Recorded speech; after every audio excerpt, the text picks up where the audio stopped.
ಇರ್ತಾಳಂದ್ರೆ ತುಂಬಾ ದೇವರಿಗೆ ಏನಾಗಿರ್ತಾಳು, ತುಂಬಾ ದೇವರಿಗೆ ಮೆಚ್ಚುಗೆಯಾಗಿರ್ತಾಳೆ, ತುಂಬಾ ದೇವರಿಗೆ ಇಷ್ಟವಾಗಿ ನಡ್ಕಂತಿರ್ತಾಳೆ. ಯಾರು? ಮರಿಯಳು. ತುಂಬಾ ದೇವರಿಗೆ ಇಷ್ಟವಾಗಿ, ದೇವರಿಗೆ ಭಯ ಭಕ್ತಿಯಿಂದ ಮರಿಯಳು ನಡ್ಕಂತಿರ್ತಾಳೆ. ಸರಿನಾ? ಈ ತರ ಇರ್ಬೇಕಾದ್ರೆ ಯೇಸು ಸ್ವಾಮಿ ಪರಲೋಕದಲ್ಲಿ ದೇವ್ರು ಏನಾಗಿರ್ತಾರೆ, ಪರಲೋಕದಲ್ಲಿ ದೇವ್ರು ಏನಾದ್ರೂ ಭೂಮಿ ಮೇಲೆ ಇರಕ್ಕಾಗುತ್ತಾ? ಎಲ್ಲಿರ್ಬೇಕು ದೇವ್ರು? ಎಲ್ಲಿರ್ಬೇಕು ದೇವ್ರು?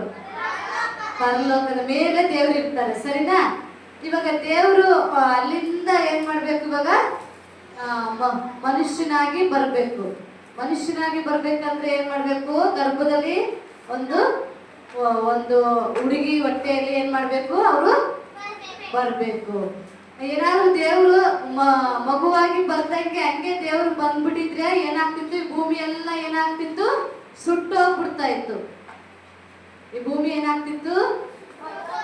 ದೇವ್ರು ಹೆಂಗಿರ್ತಾರೆ ಗೊತ್ತಾ? ತುಂಬಾ ಬೆಂಕಿಯಾಗಿ ದೇವ್ರು ದೊಡ್ಡ ದೇವರಾಗಿರ್ತಾರೆ. ಭೂಮಿ ಮೇಲೆ ಹಂಗೆ ಬಂದ್ಬಿಟ್ರೆ ಭೂಮಿ ಎಲ್ಲ ಏನಾಗುತ್ತಂತೇಳಿ ಸುಟ್ಟೋಗ್ಬಿಡುತ್ತೆ. ಭೂಮಿ ಎಲ್ಲ ಮನುಷ್ಯರೆಲ್ಲ ಏನಾಗ್ತಾರೆ? ನಾಶ ಆಗ್ಬಿಡ್ತಾರೆ, ಎಲ್ಲ ಸುಟ್ಟೋಗ್ಬಿಡ್ತಾರೆ ಅಂತ ಹೇಳ್ಬಿಟ್ಟು ಅವಾಗ ದೇವ್ರು ಏನ್ ಯೋಚನೆ ಮಾಡ್ತಾರೆ ಗೊತ್ತಾ? ನಾನು ಅಲ್ಲಿ ಹಿಂಗೆ ಡೈರೆಕ್ಟ್ ದೇವರಾಗಿ ಹೋಗೋದ್ ಬೇಡ, ನಾನು ಹೆಂಗ್ ಹೋಗ್ಬೇಕು ಅಂತ ಯೋಚನೆ ಮಾಡ್ತಾರೆ ದೇವ್ರು. ಮನುಷ್ಯನಾಗಿ ನೀವೆಲ್ಲ ಹೆಂಗ್ ಬಂದ್ರಿ? ಅಮ್ಮನ ಹೊಟ್ಟೆಯಲ್ಲಿ ಮಗುವಾಗಿ ಬಂದಿರ್ತಾನೆ. ಮಗುವಾಗಿ ನೀವೇನ್ ಮಾಡಿದ್ರಿ? ಅಮ್ಮನ ಹೊಟ್ಟೆಯಲ್ಲಿ ಹುಟ್ಟಿ ಬಂದ್ರಿ. ಅದೇ ತರನೇ ಯೇಸು ಸ್ವಾಮಿ ಏನ್ ಮಾಡ್ತಾರೆ? ಮಗುವಾಗಿ ಯಾರ ಹೊಟ್ಟೆಯಲ್ಲಿ ಹುಟ್ಟಿ ಬಂದ್ರು? ಯೇಸು ಸ್ವಾಮಿ ಮರಿಯಳು ಹೇಳಿ, ಯಾರ ಹೊಟ್ಟೆಯಲ್ಲಿ? ಮರಿಯಳು ಹೊಟ್ಟೆಯಲ್ಲಿ ಯೇಸು ಸ್ವಾಮಿ ಮಗುವಾಗಿ ಹುಟ್ಟಿ ಬರ್ತಾರೆ. ಆದ್ರೆ ಯೇಸು ಮರಿಯಳ ಗರ್ಭದಲ್ಲಿ ದೇವ್ರು ಏನ್ ಮಾಡ್ತಾರೆ? ಮಗುವಾಗಿ ಹೊಟ್ಟೆ ಒಳಗಿಂದ ಹಂಗೆ ಹುಟ್ಟಿ ಬಂದ್ಬಿಡ್ತಾರೆ. ಹಲ್ಲೆಲೂಯ. ನೋಡಿ, ಇಲ್ಲಿ ಯೇಸು ಸ್ವಾಮಿ ಬಂದ್ಬಿಟ್ಟು ಅವ್ರು ಎಷ್ಟು ವರ್ಷ ಈ ಭೂಮಿ ಮೇಲೆ ಇರ್ತಾರೆ ಗೊತ್ತಾ? 33 ಎಷ್ಟು ವರ್ಷ? 33 ವರ್ಷ. 33 ಮತ್ತೆ 6 ತಿಂಗಳು. ಸರಿನಾ? ಅಷ್ಟು ವರ್ಷ ಯೇಸು ಸ್ವಾಮಿ ಭೂಮಿ ಮೇಲೆ ಮನುಷ್ಯನಾಗಿ ಏನ್ ಮಾಡ್ತಾರೆ? ಈ ಭೂಮಿ ಮೇಲೆ ಇರ್ತಾರೆ. ನಿಮ್ಗೆಲ್ಲ ಎಷ್ಟು ವರ್ಷ? ನಿಮ್ಗೆಲ್ಲ ಎಷ್ಟು ವರ್ಷ ಇರ್ಬೋದು? ಒಂದು 8 ವರ್ಷ, 9 ವರ್ಷ, 10 ವರ್ಷ, 11 ವರ್ಷ ಇಷ್ಟೇ ನೀವಿರೋದು. ಸರಿನಾ? ಆದ್ರೆ ಯೇಸು ಸ್ವಾಮಿ ಈ ಭೂಮಿ ಮೇಲೆ ನೀವು ಇಷ್ಟು ವರ್ಷ ಏನ್ ಮಾಡ್ತಾ ಇದೀರಾ? ಈ ಭೂಮಿ ಮೇಲೆ ನೀವು ಜೀವಿಸ್ತಾ ಇದೀರಾ. ಎಷ್ಟು ವರ್ಷ ನೀವು? ಎಷ್ಟು ವರ್ಷ ನಿಮ್ದು? ನಿಮ್ಗೆ ಎಷ್ಟು ವರ್ಷಪ್ಪ? 12 ವರ್ಷ. ನಿಂದು ಕಾರ್ತಿಕಂದು 14 ವರ್ಷ. ಪುರುಷಂತದ್ದು 12.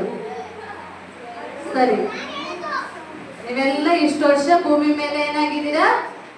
ಜೀವಿಸ್ತಾ ಇದೀರಾ. ಆದ್ರೆ ಯೇಸು ಸ್ವಾಮಿ ಭೂಮಿ ಮೇಲೆ ಎಷ್ಟು ವರ್ಷ ಬದುಕಿದ್ರು? 33.5 ವರ್ಷ. ಇಷ್ಟು ವರ್ಷ ಯೇಸು ಸ್ವಾಮಿ ಭೂಮಿ ಮೇಲೆ ಜೀವಿಸ್ತಾರೆ. ಸರಿನಾ? ಯೇಸು ಸ್ವಾಮಿ ಇಷ್ಟು ವರ್ಷ ಜೀವಿಸಿದಾಗ ಅವ್ರು ಸುಮ್ಮನೆ ಏನ್ ಮಾಡ್ಲಿಲ್ಲ, ಸುಮ್ಮನೆ ಊಟ ಮಾಡ್ಕೊಂಡು ಮಲ್ಕೊಂಡು ಅವರು ಜೀವಿಸ್ಲಿಲ್ಲ.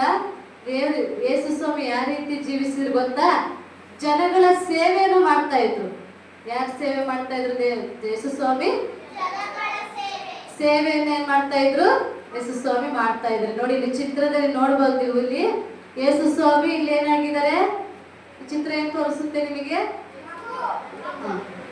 ನೋಡಿ, ಇಲ್ಲಿ ಮರಿಯಳಿದ್ದಾರೆ. ಇಲ್ಲಿ ಮಗುವಾಗಿ ಯೇಸು ಸ್ವಾಮಿ ಏನ್ ಮಾಡಿದ್ದಾರೆ? ಜನಿಸಿ ಹುಟ್ಟಿ ಬಂದಿದ್ದಾರೆ. ಸರಿನಾ? ನೋಡಿ, ಇಲ್ಲಿ ನೀವು ನೋಡ್ತೀರಾ ಯೇಸು ಸ್ವಾಮಿ ಇಲ್ಲಿ ಏನ್ ಮಾಡ್ತಿದಾರೆ ಗೊತ್ತಾ? ಒಬ್ಬ ಪಾರ್ಶ್ವವಾಯು ರೋಗಿ. ಯಾರು ರೋಗಿ? ಪಾರ್ಶ್ವವಾಯು ಅಂದ್ರೇನು? ಏನಂತೀರ ನಿಮ್ ಇದ್ರಲ್ಲಿ?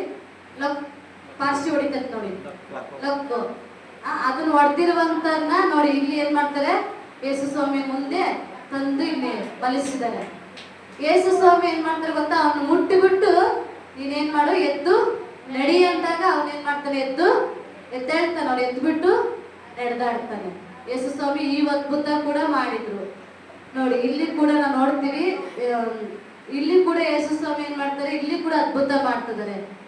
ಯೇಸು ಸ್ವಾಮಿ ಏನೇನು ಅದ್ಭುತ ಮಾಡಿದ್ರು ಗೊತ್ತಾ? ಸತ್ತು ನೋಡಿ ಇಲ್ಲಿ ವಿಧಿವೆ ಒಂದು ಮಗು ಸತ್ತೋಗಿರುತ್ತೆ. ಯಾರ ಮಗು? ವಿಧಿವೆ ಗೊತ್ತಾ? ವಿಧಿವೆ ಅಂದ್ರೆ ನಾವೇನ್ ಹೇಳ್ತೀವಿ? ಗಂಡ ಸತ್ತೋದವರಿಗೆ ನಾವೇನಂತೀವಿ? ವಿಧಿವೆ ಅಂತೀವಿ. ವಿಧಿವೆ ನೋಡಿ, ಇಲ್ಲಿ ಗಂಡ ಇಲ್ಲ ಪಾಪ, ಅವಳಿಗೆ ಆ ಎಮ್ಮಗ ಒಬ್ಬನೇ ಮಗ ಇರ್ತಾನೆ. ಒಬ್ಬನೇ ಮಗ ಇದ್ದಾಗ ಆ ಮಗ ಕೂಡ ಸತ್ತೋಗ್ಬಿಟ್ಟಿರ್ತಾನೆ. ಅವಳಿಗೆ ಎಷ್ಟು ಏನಾಗಿರ್ಬೇಕು? ಅಮ್ಮ ತುಂಬಾ ಬೇಜಾರಾಗುತ್ತೆ, ಆಗಲ್ವಾ? ಒಬ್ಬನೇ ಮಗ ಸತ್ತೋದ್ರೆ ಏನಾಗುತ್ತೆ? ತುಂಬಾ ಅಳು ಬರುತ್ತಾ? ಅವಳು ಅಳ್ತಾ ಇರ್ಬೇಕಾದ್ರೆ ಯೇಸು ಸ್ವಾಮಿ ಏನ್ ಮಾಡ್ತಾರೆ ನೋಡಿ, ಇಲ್ಲಿ ಅವಳನ್ನ ತಲೆ ಮೇಲೆ ಕೈ ಇಟ್ಬಿಟ್ಟು ಆ ಸತ್ತೋಗಿರುವಂತ ಮಗುವನ್ನ ಯೇಸು ಸ್ವಾಮಿ ಏನ್ ಮಾಡ್ತಾರೆ? ಎಬ್ಬಿಸ್ತಾರೆ. ಚೆನ್ನಾಗಿದೆಯಾ ಸ್ಟೋರಿ? ಯೇಸು ಸ್ವಾಮಿ ಸತ್ತೋದನ್ನ ಏನ್ ಮಾಡಿದ್ರು?